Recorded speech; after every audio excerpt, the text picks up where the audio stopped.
how can men better advocate for women in Hollywood in regards to the pay gap and better treatment on set? Well, yeah, I mean, this is, now it's mandatory, of course, that you get sensitivity training, and you realize that the kind of behavior that was exposed last year, which has been going on forever, that's not okay. And I think that, you know, really it is making the determination, making the decision that we're going to treat women with respect, like we wish to be treated. You know, the golden rule that Christ laid down to this day remains magnificent. You look at how he treated women, which was with great dignity and respect. His chief, most loyal followers were women. Yeah. His biggest friends and supporters. Many of whom got disparaged in later years for no reason, like Mary Magdalene, who a lot of people still falsely think was in the sex trade, and she was not.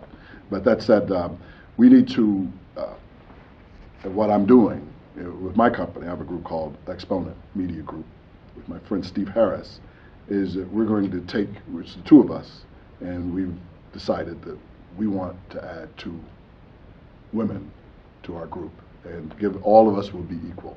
But I think that we do it on a very basic level of treat people like you would want to be treated.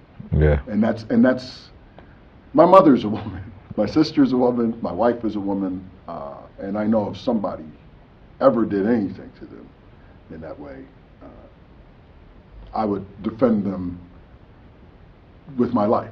Yeah. And so I think that if we apply that to everybody, and that's a very easy thing, and I don't want to be all controversial about it, but none of this is new. This stuff has been going on in Hollywood for a long time.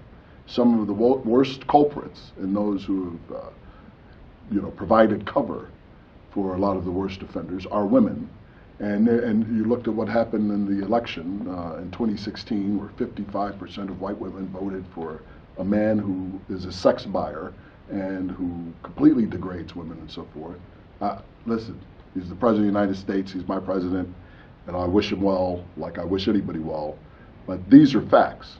And 94% of black women, for example, voted for Hillary Clinton. She really legitimately should be the president of the United States. But it is in the mindset of a lot of people that a woman is not capable of that. And the people with that mindset are not always men.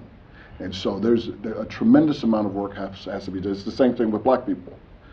We have to do a lot of this fixing of ourselves, for ourselves, and to ourselves. In addition, the greater society has to be willing and has to determine and demand that everybody is treated equally. It's the easiest thing in the world. What's hard about paying a woman the same amount for the same work that a man would do?